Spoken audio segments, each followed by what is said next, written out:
हाँ देखिए, कल हम लोग नॉन कंजर्वेटिव फोर्स के वर्क डन की बात कर रहे थे। किसकी बात कर रहे थे? नॉन कंजर्वेटिव फोर्स के वर्क डन की बात कर रहे थे। और हम ये बात भली भांति जानते हैं कि by work energy theorem work done by all forces is equals to change in kinetic energy. बोलिए, चेंज इन काइनेटिक एनर्जी। ठीक है, अब क्या है कि ऑल में तो work done by conservative force भी आएगा और work done by non conservative भी आएगा। जैसे मान लीजिए कि इस पेन को यहां से उठा के यहां लाया गया, तो बताइए इस प्रोसेस में कितने लोगों ने वर्क किया है? दो लोगों ने फोर्स लगाया है, दो लोगों ने वर्क किया होगा। एक कौन है? एक हूं मैंने फोर्स लगाया है, और एक है ग्रेविटेशनल फोर्स। ठीक है, एक हूं मैं और एक है gravitational force.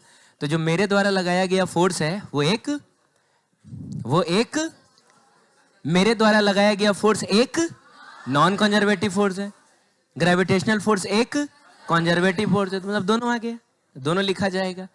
Is equal to change in क्या बताइए ना? Kinetic energy. अब सुनिए, हम लोग ये बात जानते हैं कि change in potential energy is defined as minus of work done by conservative force. आप इस माइनस साइन को इधर लेके आइएगा तो work done by conservative force is equal to कितना होगा? Minus of change in potential energy. तो इसकी जगह पे हम लिख सकते हैं, बोलिए, minus of change in potential energy plus work done by non conservative force is equal to change in kinetic energy. और इसको हम उधर लेके गए थे, बोलिए, तो work done by non conservative force कितना आया? तो change in kinetic energy plus change in potential energy. Kinetic energy और पोटेंशियल एनर्जी के सम को बोला जाता है मैकेनिकल एनर्जी। तो change in kinetic energy plus change in potential energy, ये बनता है चेंज इन मैकेनिकल एनर्जी। क्या बात है? तो इसका मतलब ये हुआ कि अगर नॉन कंजर्वेटिव फोर्स ने वर्क कर दिया, मैकेनिकल एनर्जी में चेंज हो जाएगा। बोलिए, एग्जाम्पल में हम ऐसा ले रहे थे, जैसे मान लीजिए कि ये रिमोट है। क्या है ये? रिमोट है। अब इस रिमोट को मैंने देखिए ऊपर फेंका, ठीक है, और इसको कुछ काइनेटिक एनर्जी हम लोग देते हैं। फेंकने के लिए स्पीड देना पड़ेगा। स्पीड देने का मतलब हुआ कि इसके पास काइनेटिक एनर्जी होगी। तो हम 50 जूल काइनेटिक एनर्जी से चलिए इसको ऊपर की तरफ फेंकते हैं। तो ऊपर जाते समय इसकी स्पीड क्या हो रही थी? कम हो रही थी। काइनेटिक एनर्जी भी कम हो रहा था, क्योंकि काइनेटिक एनर्जी डायरेक्टली रिलेटेड होता है स्पीड से। Kinetic energy is equal to half M V square. तो अगर वी कम होगा तो काइनेटिक एनर्जी भी कम होगी, है कि नहीं? बड़ी तुमको गर्मी लग रहा है, हैं? ठीक है, कोई बात नहीं है। इसको जब ऊपर फेंका जाएगा तो इसकी स्पीड कम होगी। जैसे मान लीजिए कि यहां हमने फेंका है कुछ 50 जूल की काइनेटिक एनर्जी के साथ, तो जैसे जैसे ऊपर जाएगा इसकी स्पीड कम होगी। यहां पर आके तो स्पीड सीधे कितनी हो जाती है?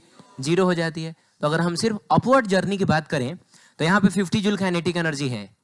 काइनेटिक एनर्जी कितना है? 50 जूल है। और इसी लेवल का पोटेंशियल एनर्जी हम लोग कितना मान लेते हैं? 0 मान लेते हैं। ये एग्जाम्पल हमने पहले भी किया है। तो यहाँ पर तो काइनेटिक एनर्जी कुछ तो कम हो जाएगा ना। काइनेटिक एनर्जी मान लीजिए 30 जूल हो गया, तो पोटेंशियल एनर्जी कितना हो जाएगा? 20 जूल। क्योंकि हम जानते हैं कि एक बार जब इसको फेंक दिया गया तो इस पर सिर्फ ग्रेविटेशनल फोर्स लगेगा। फेंक देने के बाद कौन सा फोर्स लग रहा है? ग्रेविटेशनल फोर्स एक कंजर्वेटिव नेचर का फोर्स है। और जब कंजर्वेटिव नेचर का फोर्स सिर्फ काम करता है ना, तो जितना काइनेटिक एनर्जी में लॉस होता है उतना ही पोटेंशियल एनर्जी में गेन हो जाता है। जितना पोटेंशियल एनर्जी में लॉस होता है उतना ही काइनेटिक एनर्जी में गेन हो जाता है। लेकिन टोटल मैकेनिकल एनर्जी पे असर नहीं पड़ता है। चेंज इन मैकेनिकल एनर्जी कितना होता है? 0 होता है। बोलिए, तो यहां से यहां के दौरान काइनेटिक एनर्जी में लॉस कितने का हुआ? 20 जूल का। तो पोटेंशियल एनर्जी में गेन भी हो जाएगा 20 जूल का। और एक बार फिर से टोटल मैकेनिकल एनर्जी कितनी हो जाएगी? 50 जूल। यहाँ पर भी टोटल मैकेनिकल एनर्जी 50 जूल था, एकदम टॉप मोस्ट पोजीशन पे। काइनेटिक एनर्जी कितनी हो गई? 0। सारा का सारा कहाँ कन्वर्ट कर गया? पोटेंशियल में। सही है, चलिए। लेकिन अगर इसी रिमोट को मैं यहाँ रखूं, यहाँ नीचे फर्श पे ऐसे रखूं, और इसको मैं 50 जूल की काइनेटिक एनर्जी के साथ इधर भेज दूं। आप बताइए इस जर्नी में, इस फॉरवर्ड जर्नी के दौरान इसकी काइनेटिक एनर्जी के साथ क्या हो रहा था? कम हो रहा था, बढ़ रहा था कि सेम था? अरे नॉर्मल कॉमन सेंस है। जैसे जैसे ये आगे जा रहा था इसकी स्पीड लगातार कम हो रही थी। स्पीड अगर कम होगी तो काइनेटिक एनर्जी कम होगा। तो यहां पर भी कुछ ऐसा ही हो रहा है। ब्लॉक है, इसको अगर हमने 50 जूल काइनेटिक एनर्जी के साथ फेंका, और चलिए हम इसी लेवल की पोटेंशियल एनर्जी को क्या मान लेते हैं? 0 मान लेते हैं। तो बताइए टोटल मैकेनिकल एनर्जी यहाँ कितना है? 50 जूल प्लस 0 जूल कितना हो जाएगा? 50 जूल हो जाएगा। अब बताइए जैसे जैसे आगे जा रहा है, बोलिए, इसकी काइनेटिक एनर्जी लगातार कम होती जा रही है। और एक ऐसा भी समय आया जब इसकी स्पीड कितनी हो गई थी? 0 हो गई थी। तो काइनेटिक एनर्जी कितना? अरे थोड़ी देर बाद जाके रुक गया था ना। तो रुक गया था तो काइनेटिक एनर्जी कितनी हो जाएगी? 0 हो जाएगी। अब पोटेंशियल एनर्जी कितना होगा? पोटेंशियल एनर्जी कितना होगा? अच्छा 0 होगा क्या? काइनेटिक एनर्जी लेकिन देखो कम हुआ है। काइनेटिक एनर्जी 50 जूल से कितना हुआ है? 0 हुआ है। तो पोटेंशियल एनर्जी पे असर नहीं पड़ेगा। क्यों नहीं पड़ेगा? क्योंकि पोटेंशियल एनर्जी पे तब असर पड़ता है जब हम या तो ब्लॉक को ऊपर लेके जाएं तो इससे पोटेंशियल एनर्जी बढ़ता है, या फिर ब्लॉक को नीचे लेके जाएं तो इससे पोटेंशियल एनर्जी घटता है। अभी हम सेम लेवल पे हैं और इस लेवल का पोटेंशियल एनर्जी हम ही ने कितना मान लिया है? 0 मान लिया। तो अब मुझको आप बता सकते हैं कि मैकेनिकल एनर्जी कितना आ रहा है? 0 आ रहा है। तो देखिए शुरू में मैकेनिकल एनर्जी था, अभी मैकेनिकल एनर्जी नहीं है, 0 हो गया। मैकेनिकल एनर्जी में चेंज हुआ कि नहीं ये बताओ। इस केस में मैकेनिकल एनर्जी में चेंज हो रहा था? नहीं हो रहा था, क्योंकि इसमें काइनेटिक एनर्जी कन्वर्ट कर रहा था पोटेंशियल एनर्जी में। यहां काइनेटिक एनर्जी पोटेंशियल एनर्जी में कन्वर्ट नहीं कर रहा है। तो मैं पूछूं कि तब ये सारा मैकेनिकल एनर्जी गया कहां? अरे कल ही बताया था मैंने, कहां गया? तो जब मैंने इसको तो साउंड सुनाई दिया था क्या? Sound is also a form of energy. बहुत बढ़िया। आप इस रिमोट को छू के देखिएगा ना तो ये हल्का सा गर्म भी हो गया होगा। तो हीट एनर्जी भी है कि नहीं? अगर मान लीजिए ये पत्थर का बना होता है, ये फर्श भी किसका होता है? पत्थर का होता है। और तब मैं इसको ऐसे जोर से घसीटता ना तो हो सकता है कहीं कहीं चिंगारी भी फेंकता है इसमें। तो वो कौन सा एनर्जी है? Light energy. और ये सब का सब नॉन मैकेनिकल एनर्जी है। तो हम लोग बोलेंगे गर्मी हो रहा है क्या?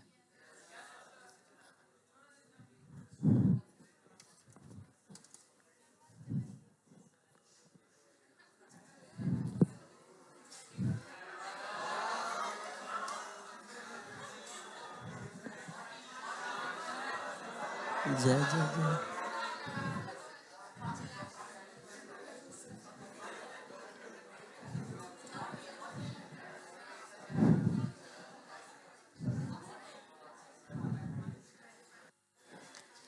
दिल की दीवारों पे मैंने नाम लिखा है तुम्हारा। सुनो ये क्या है? हाँ मैं कह रहा था कि यहाँ पर टोटल मैकेनिकल एनर्जी कितना है? 50 जूल है। लेकिन यहाँ पर टोटल मैकेनिकल एनर्जी 0 है। ठीक है, तो मैकेनिकल एनर्जी में चेंज तो हुआ है ना। और मैकेनिकल एनर्जी में जो चेंज हुआ है वो कैसा चेंज है? पॉजिटिव चेंज है कि नेगेटिव चेंज है? मतलब मैकेनिकल एनर्जी बढ़ा है कि घटा है? घटा है। और जब भी चीजें घट रही होती हैं तो उसका जो चेंज होता है वो नेगेटिव लिया जाता है। ठीक है, तो कोई पूछेगा कि यहाँ मैकेनिकल एनर्जी का क्या हुआ, तो हम बोलेंगे कि जो मैकेनिकल एनर्जी था वो sound energy, heat energy, light energy, इन सारे नॉन मैकेनिकल एनर्जीज में कन्वर्ट कर गया। तो सवाल ऐसा क्यों हुआ? पिछली बार ऐसा क्यों नहीं हुआ था? तो पिछली बार ऐसा इसलिए नहीं हुआ था क्योंकि पिछली बार किसी नॉन कंजर्वेटिव फोर्स ने वर्क नहीं किया है। लेकिन अब की बार तो एक नॉन कंजर्वेटिव फोर्स ने ना वर्क किया है। पिछली बार स्पीड कम हो रही थी ग्रेविटेशनल फोर्स की वजह से, अब की बार इसकी स्पीड कम हो रही है कौन से फोर्स की वजह से? फ्रिक्शनल फोर्स की वजह से। और फ्रिक्शनल फोर्स एक नॉन कंजर्वेटिव फोर्स है। और जब भी नॉन कंजर्वेटिव फोर्स वर्क करेगा मैकेनिकल एनर्जी में चेंज हो जाएगा। नॉन कंजर्वेटिव फोर्स अगर पॉजिटिव वर्क करेगा तो मैकेनिकल एनर्जी अरे ये चीज पॉजिटिव तो ये चीज भी तो पॉजिटिव। तो अगर non conservative force positive work करेगा तो चेंज इन मैकेनिकल एनर्जी भी पॉजिटिव होगा, और चेंज इन मैकेनिकल एनर्जी के पॉजिटिव होने का मतलब हुआ कि मैकेनिकल एनर्जी बढ़ेगा। अगर non conservative force negative work करेगा तो चेंज इन मैकेनिकल एनर्जी भी नेगेटिव होगा, और चेंज के नेगेटिव होने का मतलब हुआ मैकेनिकल एनर्जी घटेगा। तो आप मुझको बताइए कि यहाँ पे फ्रिक्शन फोर्स ने कैसा वर्क किया है, पॉजिटिव वर्क किया है कि नेगेटिव वर्क किया है? कैसे पता चला कि नेगेटिव वर्क हुआ है? कैसे पता चला? फ्रिक्शन ने नेगेटिव वर्क किया है, ये कैसे पता चला? मैकेनिकल एनर्जी घटा इसीलिए। यार अरे फ्रिक्शन लग रहा है कहां? इधर, और डिस्प्लेसमेंट हुआ है। तो बोलिए कि सर फोर्स और डिस्प्लेसमेंट एक दूसरे के ऑपोजिट डायरेक्शन में, और जब भी ऐसा होता है तो वर्क डन कैसा होता है? नेगेटिव। इसका जवाब यह है कि सर फ्रिक्शन फोर्स ने, जो कि एक नॉन कंजर्वेटिव फोर्स है, उसने नेगेटिव वर्क कर दिया है, इसीलिए मैकेनिकल एनर्जी में चेंज भी नेगेटिव होगा, और चेंज का नेगेटिव होने का मतलब मैकेनिकल एनर्जी कम होगा। क्या होगा? कम होगा। चलिए एक पॉजिटिव वर्क का भी एग्जांपल ले लेते हैं, ठीक है? अब मान लीजिए कि यहां पे एक ब्लॉक है,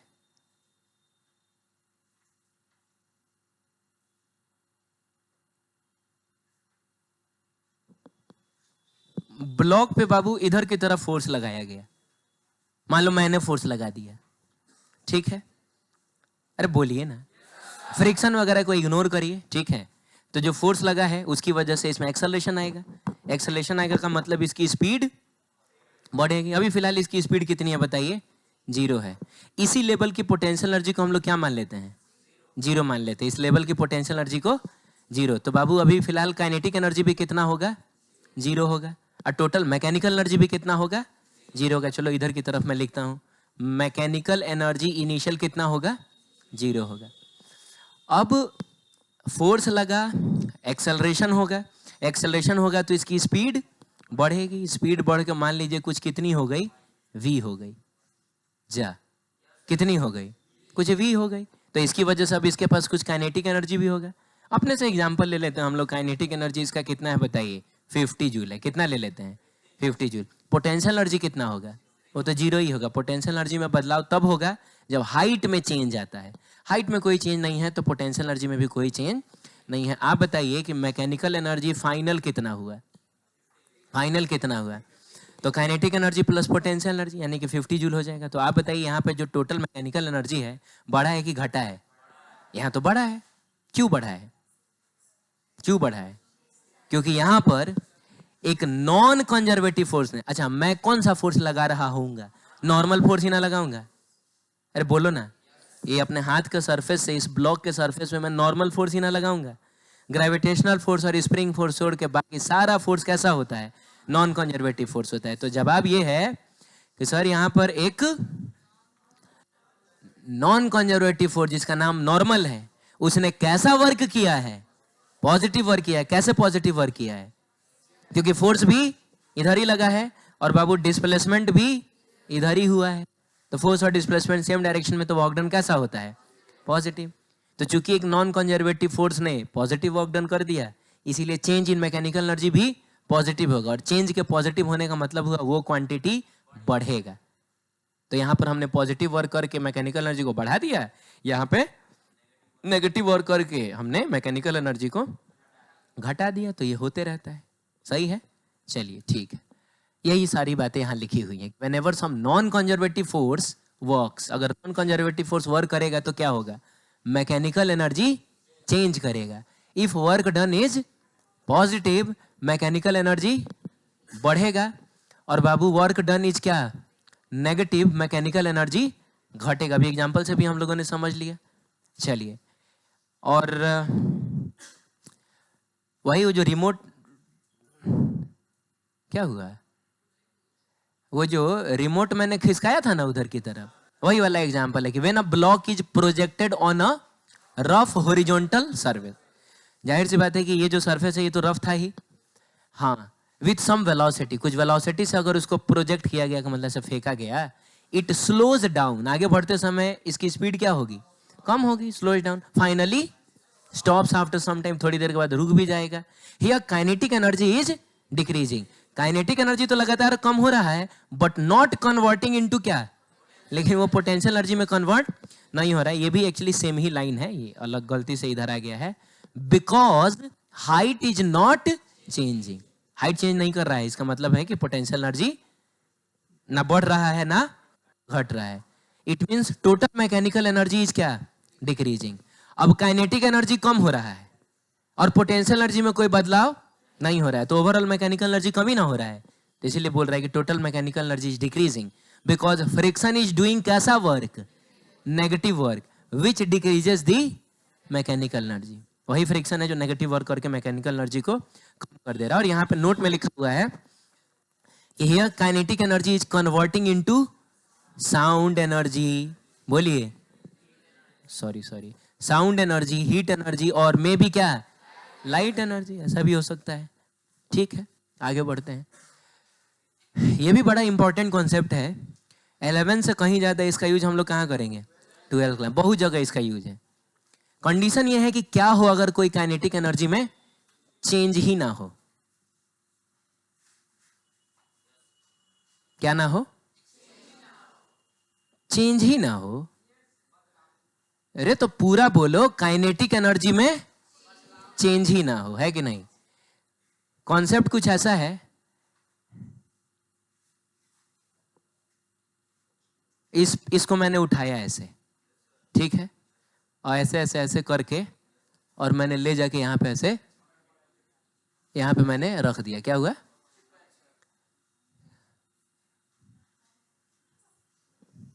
हाँ, वहां पर ले जाकर मैंने क्या कर दिया, रख दिया। आप बताइए जब वो यहां था तो ये इनिशियल सिचुएशन है, इसकी काइनेटिक एनर्जी कितनी है, 0 है।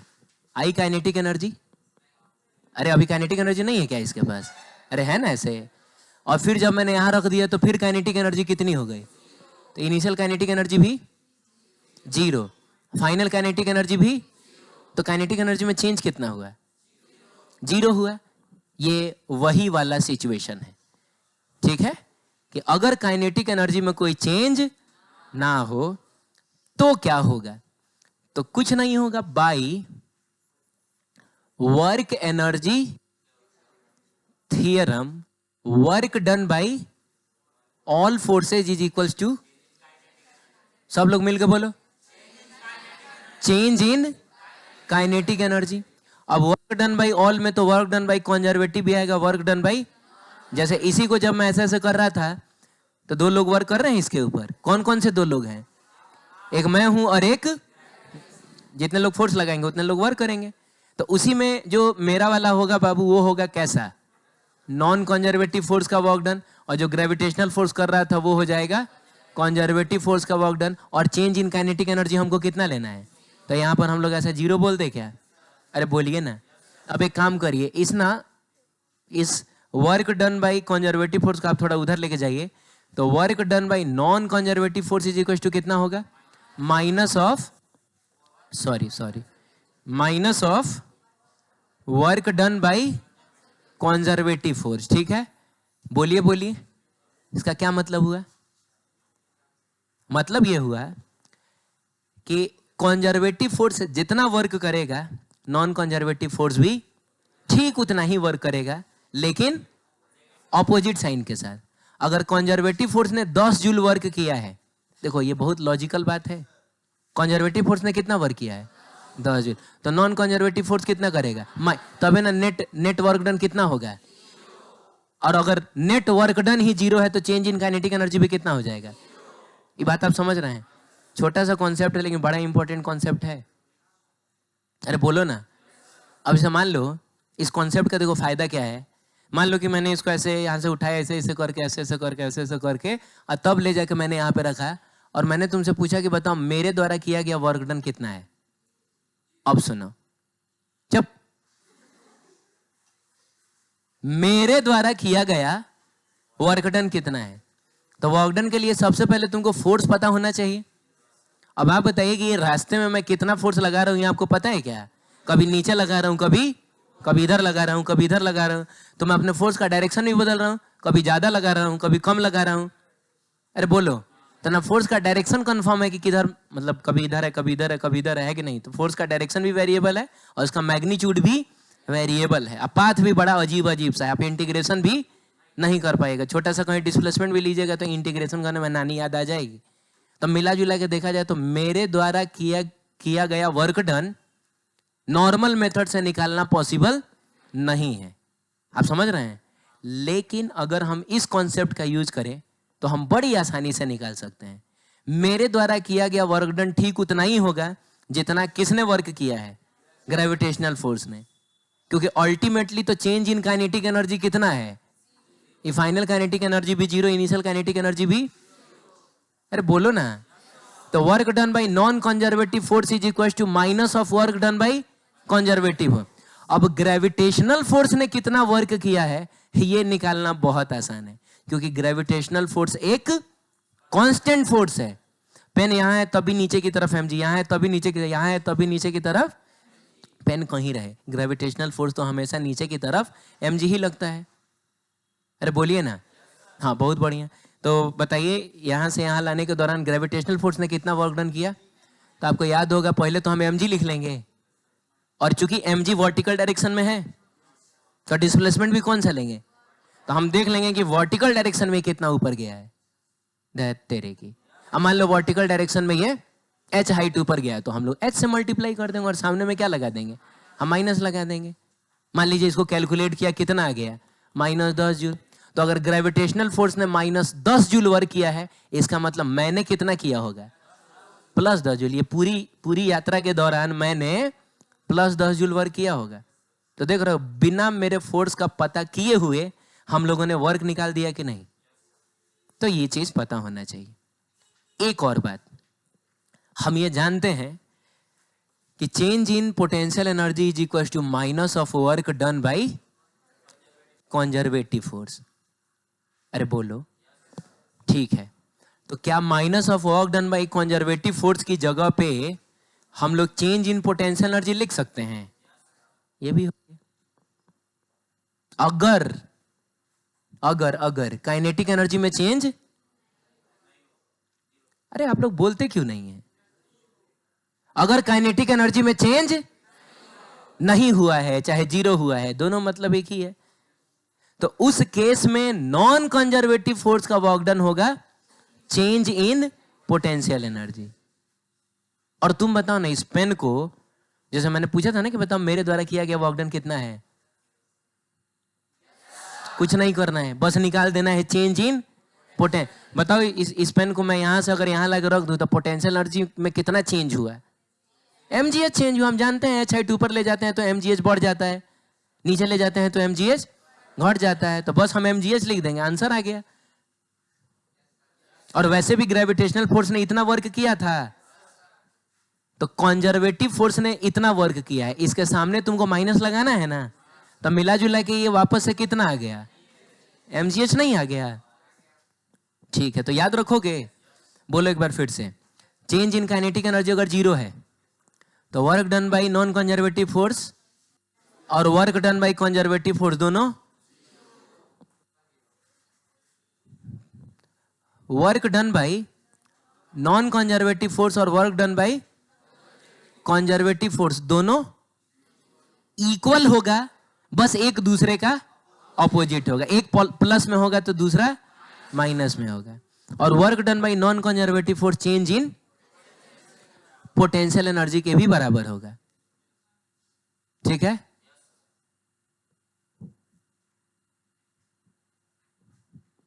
देखो, अगर तुमको ऐसा लग रहा होगा कि तुम्हारे अगल बगल वाला कोई डिस्टर्ब कर रहा है, तो अभी भी टाइम है, तुम आगे आ जाओ। मतलब उसमें किसी को लग रहा होगा कि बगल वाला चाहे आगे वाला चाहे पीछे वाला डिस्टर्ब कर रहा है, न तो अब गेहूं के साथ घुन पिसा जाए। अभी आज मंगलवार है। हाँ, मतलब ऐसा लग रहा होगा आप आगे आ सकते हैं, क्योंकि नक्षत्र ठीक नहीं लग रहा है आपका। सही है ये? ठीक है, आगे बढ़ते हैं। चलिए, find potential energy of the system. अब लो,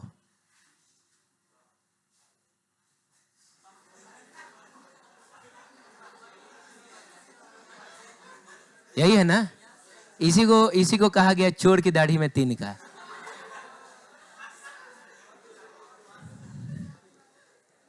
मान लो कि अगर डाउट है कि इसी में से किसी ने पॉकेट मारा है, तो आगे अगर पूछा जाएगा नहीं कि बताओ इसमें कौन है जिसने पॉकेट नहीं मारा है, तो सबसे पहले वही हाथ उठाएगा जिसने मारा है। सर हम नहीं है। अच्छा, ऐसा नहीं ना कि उनको बचाने के लिए तुम आ गए हो, क्या कि हम तो अपने हरकत से बाज नहीं आएंगे सर, तो नहीं ना बोलता है।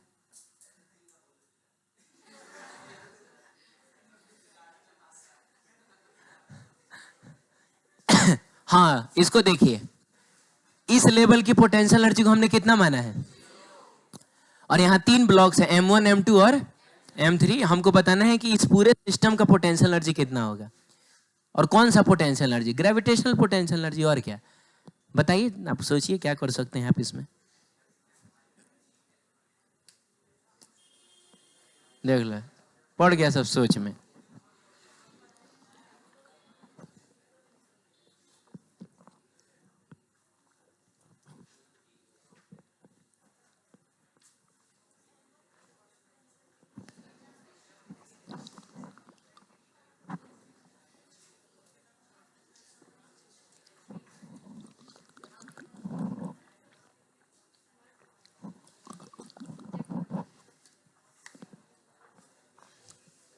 हाँ चलो, बोलो बाबू बोलो, कितना होगा? अरे सबसे पहले तुम इसका बता सकते हो क्या? तो कोई m मास का ऑब्जेक्ट अगर h हाइट ऊपर हो, और नीचे वाले लेवल का पोटेंशियल एनर्जी अगर हमने जीरो माना है, तो m मास का ऑब्जेक्ट अगर h हाइट ऊपर है तो उसका पोटेंशियल एनर्जी कितना होता है? m g h होता है। और वही h हाइट नीचे चले जाओगे तो माइनस एम जी एच होता है। तो इसमें इतना सोचने की क्या बात है भाई, ये m1 है,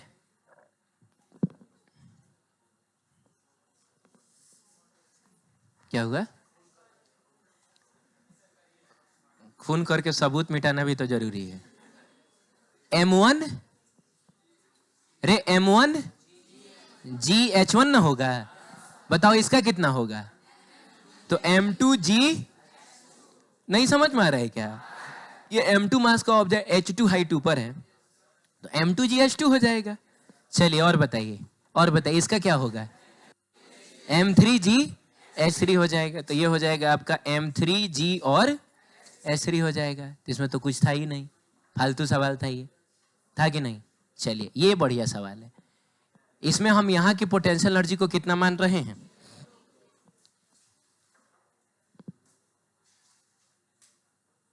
ये मत पढ़ना अभी, ठीक है, जो नीचे लिखा हुआ है। सब किसी को विद्या का समय कि अगर किसी ने ये पढ़ा, तुम्हारा सातों विद्या नाश हो जाएगा। ऊपर देखना है, ऊपर, समझ रहे हो? ऊपर देखना है और बताना है कि एक रॉड है, रॉड टाइप का आपको दिख रहा होगा, जिसका मास m है और लेंथ कितना है, l है, और यहाँ की पोटेंशियल एनर्जी को हमने जीरो मान लिया है। आपको बताना है इस पूरे रॉड का टोटल पोटेंशियल एनर्जी कितना होगा? MGH, अरे तो उसका लेंथ l ना है, कितना हो जाएगा? MGL हो जाएगा। अच्छा, इसका मतलब पता है तुम क्या मान रहे हो? तुम ये मान रहे हो कि ये सारा का सारा मास कहां है? यहां है। नहीं समझे तुम। अगर हम किसी m मास के ऑब्जेक्ट को कितना ऊपर रखें, l हाइट ऊपर रखें, तब ना इसका पोटेंशियल एनर्जी हम बोलेंगे MGL है। यानी तुम यही ना मान रहे हो कि पूरा का पूरा रॉड का मास जो है वो कहां है? यहां पर है। तुम ये मान रहे हो, सही बात है क्या? इसका सारा मास यही पे है, ये सब मासलेस है। नहीं, इसका पूरा मास जो है यहां से लेकर यहां तक फैला हुआ है। सारा मास वहां पे थोड़े है कि हम लोग MGL बोल देंगे। तो ये एक्चुअली गलत आंसर, इसका सही आंसर MGL नहीं होगा। क्या करे भाई फिर, क्या करे? नहीं पढ़ना नहीं है ये नीचे वाला, तो पढ़ लिया ये, पढ़ते जा रहा है ये। तो ऐसे ऐसे क्या कर रहा था, ऐसे ऐसे। अब सुनिए, हम ना थोड़ा सा पिछले वाले क्वेश्चन से इंस्पिरेशन लेते हैं। पिछले वाले क्वेश्चन में टोटल कितनी ब्लॉक्स थी?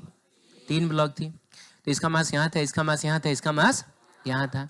अगर थोड़ा ध्यान से देखें तो ऐसा ऐसा इसमें कितना ब्लॉक होगा? नहीं समझे आप? पिछली बार 3 ही ब्लॉक न था, और इसमें देखें तो इसमें कितना ब्लॉक होगा? तो एक के ऊपर दूसरा, दूसरे के ऊपर तीसरा, अगर लगातार हम सजा दें, अरे यार इसमें क्या था, जैसे यहाँ गैप है, यहाँ गैप है, यहाँ गैप है, तब ना हम इसको सिर्फ 3 बोल रहे हैं। लेकिन मान लीजिए कि हम यहाँ भी भर दें, यहाँ भी भर दें, तो पूरा का पूरा रॉड नहीं हो जाएगा। तो मैं अगर पूछूं कि बताइए यहाँ से लेकर यहाँ तक टोटल कितने ब्लॉक्स हम कंसीडर कर सकते हैं? 6। तो 8 नहीं कर सकते हो, 50 नहीं कर सकते हो, कुछ भी कर सकते हो। हम चाहें तो इसमें इनफाइनाइट ब्लॉक्स कंसीडर कर सकते हैं। एक पतला सा ब्लॉक अगर हम यहाँ पर ले ले तो जस्ट उसके ऊपर एक पतला सा ब्लॉक होगा, जस्ट उसके ऊपर एक पतला सा ब्लॉक होगा। अरे बोलो ना। और टोटल हम कितने ब्लॉक्स कंसीडर कर सकते हैं? हम इनफाइनाइट कर सकते हैं। और ऑब्वियसली हमको इनफाइनाइट ब्लॉक्स कंसीडर करना भी चाहिए, क्योंकि एक ब्लॉक जो मैंने यहां लिया है, अरे बोलो, इसका और एक ब्लॉक जो जस्ट मैंने ऊपर लिया है, इसका हाइट अलग अलग है कि नहीं, ये बताइए। तो अगर हाइट अलग अलग है तो दोनों की पोटेंशियल एनर्जी भी अलग अलग होगी कि नहीं? अरे बोलो ना। तो हमको ना एकदम पतला पतला ब्लॉक लेना पड़ेगा। और ऐसे में तो हम यहां से लेकर यहां तक कितने ब्लॉक्स ले लेंगे? इनफाइनाइट ब्लॉक्स ले लेंगे।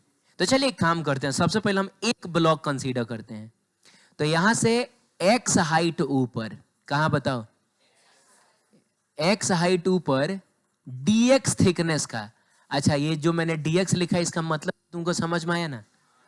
थिकनेस मैंने कितना लिया है? कितना लिया है? इनफाइनाइटली स्मॉल ले लिया है।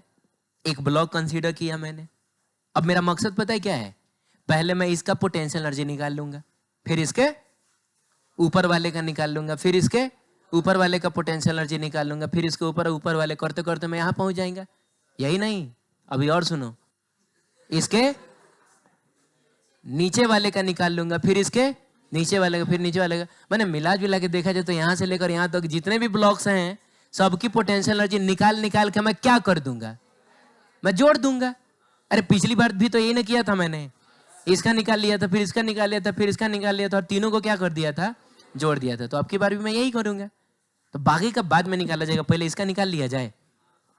तो इसका पोटेंशियल एनर्जी तो तब ना निकलेगा जब हमको इसका मास पता होगा, क्योंकि पोटेंशियल एनर्जी का फॉर्मूला होता है mgh। हाँ बोलो, mgh। Very good. Potential energy का फॉर्मूला होता है mgh। तो इसका मास पता करना पड़ेगा। मास तो हमको पता है नहीं, कोई बात नहीं है। 5वां क्लास का ऐकिक नियम याद करिए, सॉरी यूनिटरी मेथड, जिसमें बोलता है कि 5 आदमी 15 को केला खाता है, तो बताइए 25 आदमी कितना खाएगा, है कि नहीं? तो याद है क्या किया करते थे हम लोग? बोलते थे कि 5 आदमी खाता है 15 को केला, तो एक आदमी खाएगा तो 15/5, ऐसा करते थे। तो 25 आदमी खाएगा 15/5 गुना 25। याद आ रही है सब? तो वही काम हम लोग यहाँ भी करेंगे। हम बोलेंगे कि जिस समय लेंथ कितना था, एल था, उस समय मास कितना था? नहीं ना समझे? जब लेंथ हम पूरा कितना ले रहे हैं तो मास कितना है? तो जब लेंथ 1 होगा तो मास कितना हो जाएगा? तो जब लेंथ कितना है इसका, इसका लेंथ कितना है? तो जब लेंथ dx होगा तो मास कितना हो जाएगा? m/l इंटू dx नहीं हो जाएगा? और एक काम करिए ना, तब आप इसको थोड़ा dm बोल दीजिए। dm का क्या मतलब हुआ? Infinitely small mass. जब बेचारे का थिकनेस इनफाइनाइटली स्मॉल है तो मास भी तो इनफाइनाइटली स्मॉल होगा। अरे बोलो, यही नहीं, इसका पोटेंशियल एनर्जी भी इनफाइनाइटली स्मॉल होगा। अरे इनफाइनाइटली स्मॉल चीज का सब कुछ इनफाइनाइटली स्मॉल होता है। बोलो जल्दी। तो इसका पोटेंशियल एनर्जी भी कैसा होगा? इनफाइनाइटली स्मॉल होगा। तो इसके पोटेंशियल एनर्जी को हम लोग ऐसा du से दिखा ले क्या? और फॉर्मूला होता है पोटेंशियल एनर्जी का mgh। तो m की जगह पे इसका मास जो कि कितना है बताइए? dm है। बहुत बढ़िया। g की जगह पे g, और h की जगह पे आपको ये लिखना होगा कि ये किस हाइट पे है। किस हाइट पे है? देखो ये ऐसे ही लिया जाता है, x पे dx लिया जाएगा, y पे dy लिया जाएगा, r पे dr लिया जाएगा, हाथी पे d, ऐसे ही लिया जाता है। समझ रहे हो? ऐसे लावारिस कहीं dx नहीं ले लेंगे, हमको बताना पड़ेगा ये हमने कहाँ लिया है। तो हमने x डिस्टेंस पे dx थिकनेस लिया है। तो चलिए हमने लिख लिया इसका मास m। अरे m जिस जगह पे dm आया है तो mgh, h की जगह पे क्या आएगा? x आएगा। बहुत बढ़िया। अरे mgh लिख दिया रे भाई। अब क्या है, काम करो, इसको du को ऐसे ही रहने दो, g को रहने दो, यहां x को रहने दो, और dm को x के पीछे भेज दो। dm को x के पीछे भेजोगे तुम? बाबू जो x के पीछे गया वो कभी dm बन ही नहीं पाएगा। ठीक है, तो एक काम करो, काम करो, dm जो लिख रहे थे ना यहाँ पे, उसकी जगह पे डायरेक्ट तुम ये वैल्यू पुट कर सकते हो। वैसे भी अगले स्टेप में करना ही था तो हम लोग यही पे कर लेते हैं। तो मैंने यहाँ पे वैल्यू पुट कर ली, कितनी है? m/l इंटू कितना है? dx है। ठीक है, ऐसा हो गया। अब एक बात बताइए, ये जो पोटेंशियल एनर्जी हमने निकाला है वो तो सिर्फ इसका ना है, अभी हमको हर पतले पतले ब्लॉक का पोटेंशियल एनर्जी निकाल के जोड़ना पड़ेगा, और ये प्रैक्टिकली पॉसिबल नहीं है। हम निकाल सकते हैं क्या? अरे पिछली बार 3 गो था इसलिए हम निकाल लिए थे, यहाँ तो पूरा इनफाइनाइट है, तो प्रैक्टिकली पॉसिबल नहीं है कि एक एक का निकाल के फिर हम जोड़ते रहें। तो इसके लिए मैथमेटिक्स ने हमको एक उपाय बताया है। जब भी इनफाइनाइटली स्मॉल चीजों को जोड़ना होता है तो हम लोग किसका इस्तेमाल करते हैं? किसका? इंटीग्रेशन का इस्तेमाल करते हैं। यानी वक्त आ गया है कि हम लोग लिखें integrate both sides, integrate both sides. ठीक है, तो इंटीग्रेट बोथ साइड्स में करना कुछ थोड़े होता है, दोनों साइड बस हम लोगों को ऐसा, हाँ, सांप छोड़ना होता है, आप कह सकते हैं। तो ये हो जाएगा आपका m/l कांस्टेंट है सामने, हाँ लिख लो m/l, और g भी तो है, इनको एक साथ रखो। ठीक है, और ये x इंटू dx हो गया। अब सवाल है कि लिमिट्स क्या होंगी? तो बाबू लिमिट वेरिएबल के आधार पर लिखा जाता है। बताइए यहाँ पे वेरिएबल कौन है? x ना है, तो बताओ x कम से कम कितना होगा? क्योंकि जो सबसे पहला ब्लॉक लेते वो हम यहां ना लेते हैं, तो जब यहां लेते तो x की वैल्यू कितनी होती? 0 होती। बहुत बढ़िया। उसके बाद बढ़ते बढ़ते बढ़ते बढ़ते x मैक्सिमम कितना होगा? तो वो अपर लिमिट बन जाएगा। नहीं समझ में आया? सबसे आखिरी ब्लॉक हम यहीं पे ना लेंगे, आज जब यहां पे लेंगे तो x की वैल्यू कितनी हो जाएगी? l हो जाएगी। तो 0 से लेके l तक, जिस समय x इज इक्वल टू 0 था उस समय पोटेंशियल एनर्जी कितनी है? खुद हमने माना है यहाँ की पोटेंशियल एनर्जी 0। और जब हम x is equal to l पर पहुंच जाएंगे, अरे बोलिए, तो तब तक हम सारा पोटेंशियल एनर्जी जोड़ चुके होंगे कि नहीं? यानी x इज इक्वल टू 0 पे पोटेंशियल एनर्जी 0 और x is equal to l पे पोटेंशियल एनर्जी पूरा का पूरा u। बताइए du का इंटीग्रेशन कितना? du का इंटीग्रेशन कितना? और 0 से लेके कहां तक जाएगा? mg/ कांस्टेंट है, बचा सिर्फ x dx, तो इसका इंटीग्रेशन हो जाएगा x²/2। नहीं हो जाएगा क्या? कहां तुम ध्यान दे रही हो? बताओ x dx का इंटीग्रेशन कितना होगा? x²/2। ये हम लोग जानते हैं, पावर इसका 1 ही ना है, 1 में 1 ऐड करोगे 2 होगा, उसी पावर से आपको डिवाइड करना होता है। सबको घेरने की जरूरत नहीं है, जो वेरिएबल है बस आप उसी को ब्रैकेट में घेर लीजिए, क्योंकि कांस्टेंट को घेरिएगा भी तो फिर आपको उसको बाहर निकालना ही होता है कि नहीं? तो हम लोग खाली वेरिएबल को घेरते हैं। 0 से लेके कहां तक जा रही है कहानी? l तक। अब एक बार u की जगह पे हम लोग u रखेंगे और माइनस का साइन देके 0। अरे माइनस का साइन देके फिर नीचे वाला रखना होता है ना, तो ये mg डिवाइडेड बाई ये 2 जो है इसके साथ दे दो तो 2l हो गया। और एक बार x की जगह पे l रखोगे तो l² माइनस x की जगह पे 0 रखोगे, 0 का स्क्वायर मिला जुला के तो ये l² ही ना है। अब एक l से बताइए, एक l कट जाएगा और आपको आपकी पोटेंशियल एनर्जी मिल गई mgl/2, mgl/2। ठीक है, तो इस तरीके से हमको इस पूरे रॉड का पोटेंशियल एनर्जी मिल गया, जो कि गलती से आपने बता दिया था mgl, लेकिन सही पोटेंशियल एनर्जी कितना है mgl/2। समझ रहे हो? अब सुनो, कभी भी ऐसा सवाल पूछेगा ना तो हम उसको ऐसे सॉल्व नहीं करेंगे, वो मैंने प्रूव करके बता दिया कि इतना आता है। इसका एक बड़ा आसान सा शॉर्टकट है, वो इतना शॉर्टकट है कि तुम यूं करके बता दोगे। तुम सामने क्वेश्चन देखोगे और तुमको कितना टाइम लगेगा, इतना टाइम लगेगा, आंसर आ जाएगा, बस हो गया हो गया हो गया। अरे यार ठीक है, चलिए उपाय सुनिए। उपाय ये है कि एक कॉन्सेप्ट होता है सेंटर ऑफ मास का, नाम तो मेरे ख्याल से तुमने सुना ही होगा। सेंटर ऑफ मास वो पॉइंट होता है ना जहां पे हम पूरे सिस्टम के मास को कॉन्सेंट्रेटेड मान सकते हैं। हम मान सकते हैं कि पूरे सिस्टम का जो मास है वो उसी पॉइंट पर कॉन्सेंट्रेटेड है। अरे बोलो, जैसे मान लो बाबू कि कहाँ गया, इसी को ले लेते हैं हम लोग। मान लो ये भी एक रॉड टाइप का है, हाँ ठीक है। आप बताइए इसका मास कहाँ है? सारा मास यहाँ पे है, यहाँ पे है, कहाँ है? अच्छा सारा मास यहाँ पे है? नहीं नहीं यार, सारा मास तो यहाँ से लेकर यहाँ तक फैला हुआ है। लेकिन हम मानना चाहते हैं कि सारा का सारा मास अगर किसी एक ही पॉइंट पे होता तो वो पॉइंट कौन सा होता है? तो उसके लिए हमको ढूंढना होता है सेंटर ऑफ मास, और सेंटर ऑफ मास ढूंढना बहुत आसान है। ठीक है, ये एक लीनियर टाइप का ऑब्जेक्ट है तो इसमें तो और आसान होगा। बस आप इसको बैलेंस करने की कोशिश करिएगा एक पॉइंट पे, क्योंकि अगर सारा का सारा मास जैसे अगर इस पॉइंट पे हो तो हम यहां पे ऐसे करेंगे तो हम इसको बैलेंस कर पाएंगे ना? अरे मतलब अगर हो तो हम कर पाएंगे, कोशिश करते हैं, देखते हैं। ये देखिए, ये मैं यहां से छोड़ रहा हूं, यहां से छोड़ रहा हूं, बैलेंस हो रहा है क्या? गिर जा रहा है। और मेरे ख्याल से आप समझ रहे हैं कि वो पॉइंट कहां है। कोई बात नहीं है, थोड़ा और ट्राई करते हैं हम लोग। चलिए बताइए, ये देखिए ये भी फिर गिर गया। ये बताइए, ये एक काम करते हैं, इधर आ जाते हैं। आया नहीं नहीं नहीं, इधर जा रहा है, हमको कहाँ रखना होगा बताइए? देखिए देखिए, अभी उधर जा रहा था, यानी अभी भी हम ढूंढ नहीं पाए, थोड़ा सा और खिसकाना पड़ेगा इधर। अब बताइए, मैंने लगभग, अच्छा चलो चलो कोई बात नहीं, अब बताओ।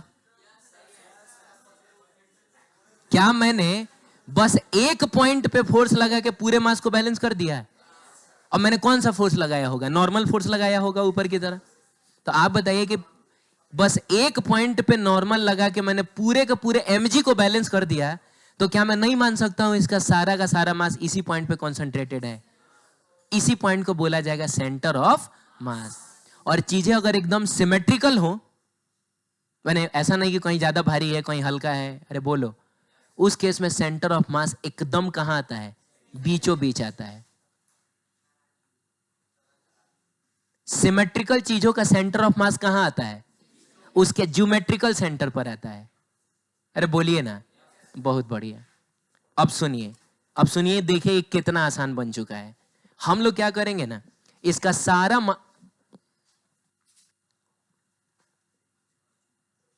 अरे गजब खतरनाक आदमी है ये, है? ये तो सीधे स्लाइड को ऑफ कर दे रहा है।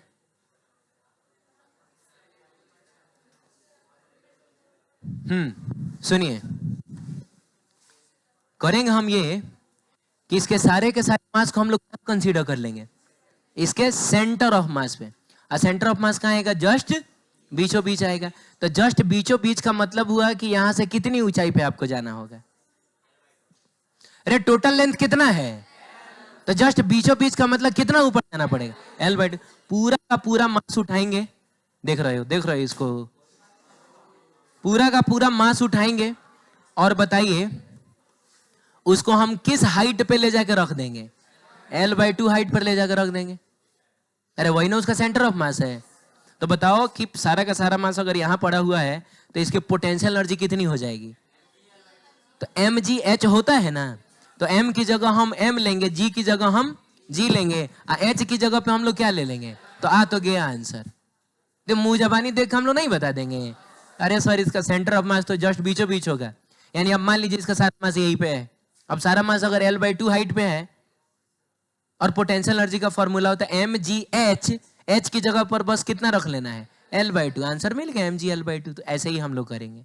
अब यही बात देखिए यहाँ लिखा हुआ है, to find the gravitational potential energy of the system we can assume the whole mass of the body at the क्या, centre of mass, and apply the formula mgi। Clear है? ठीक, आगे बढ़े। है अभी 4 मिनट टाइम। कौन बताएगा? ये डिस्क भी हो सकता है बाबू, ये रिंग भी हो सकता है, ये किसी टाइप का स्फेयर भी। स्फेयर समझते हो ना? स्फेयर का मतलब होता है गोला, मतलब गेंद जो होता है, बॉल जो होता है वो स्फेरिकल होता है। डिस्क का मतलब होता है वो भी मतलब डिस्क सर्कुलर होता है। क्या बाबू? अरे जैसा रोटी है वो डिस्क है। रोटी क्या है? डिस्क है। चूड़ी जो है वो रिंग नहीं, चूड़ी डिस्क कहां से है रे? चूड़ी रिंग है। क्या तुम लोग कहना चाह रहे हो?